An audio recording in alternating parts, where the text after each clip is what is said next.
Okay, we're making this video for other people who experience, if you want to call it possession, that's alright. If you want to call it the more accepted psychological lens of plurality of consciousness, whatever you want to call it, we have, we think we have all of that, but,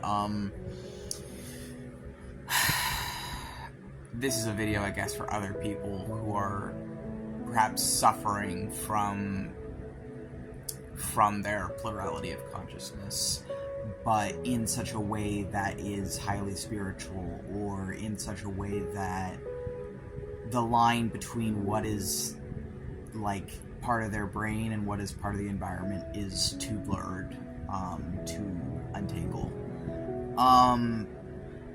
If you are a witch or a wizard and you have tried everything to stop a demon from hurting you, you've tried hex breaking, curse breaking, generational curse breaking, you've tried sending this thing away and that was only a temporary solution, you've tried putting it in an object and putting that object in a location, projecting it away.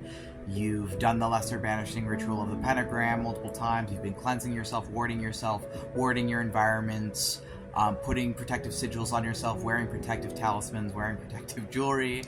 You're doing all the things that the books say to do, and it's just not working.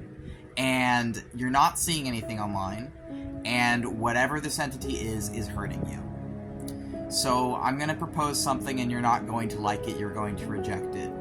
If you are finding that this thing, you're doing all the right things and it's not going away, if you know you're doing the right things and it's still not going away, it is a part of your brain. That's what I've been forced to accept about the entities that I'm stuck with, is that if I'm stuck with them, I have to now take responsibility for them. Because whether or not they became a part of my brain or always were, it doesn't matter. At that point, they are. At that point, if, like, you are literally cutting any cords tying them to you and they're still somehow finding a way back to you, they've become a part of you. Whether or not they were before then makes no difference. So you are now responsible for them. And that sucks because this thing might be scary, or it might be lashing out, or it might be hurting you, or threatening to assault you, or whatever it may be that it's doing. So I had to try a different approach. Because there was this entity that was giving us trouble, who we've been forced to accept is one of our DID headmates. But we didn't want to believe that they were a part of our own brain because this person was behaving violently and nastily. But then we're left with no other choice upon looking at our journals and looking that, no, they're right. There is, like, a record of them in our stuff. The dissociative amnesia prevented us from remembering they are a headmate.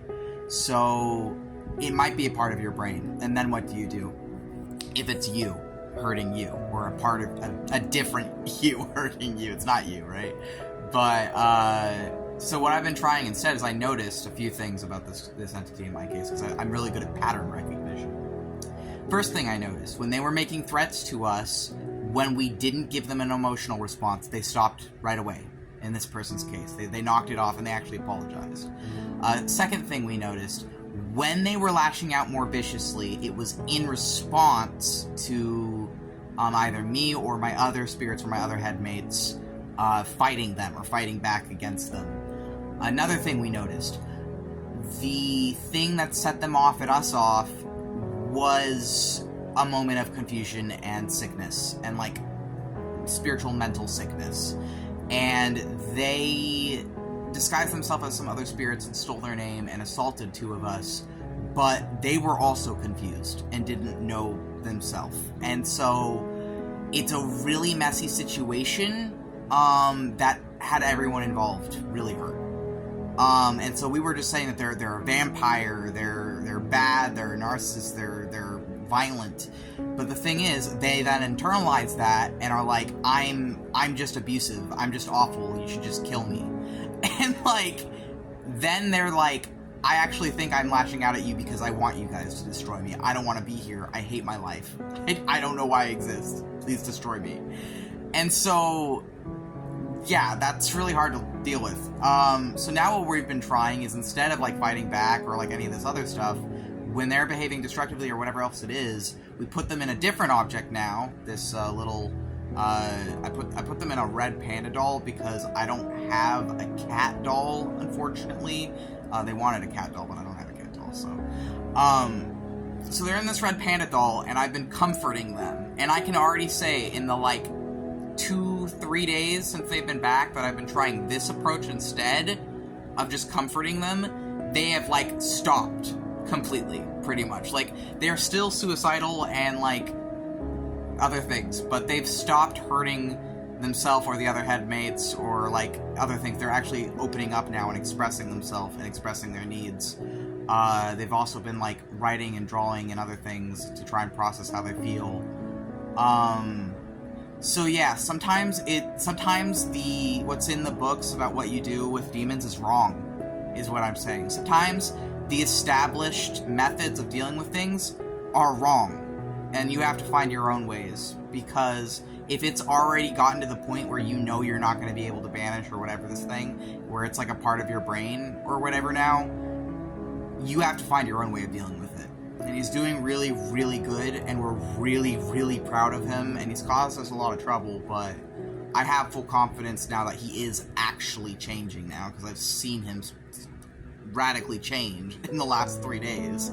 So yeah, we're working on healing this guy, this part of our brain, I guess, that needs to be healed, because when we tried to release him before, he wasn't ready, and he can't recycle until he's ready to, if he does at all. So that's where we're at right now.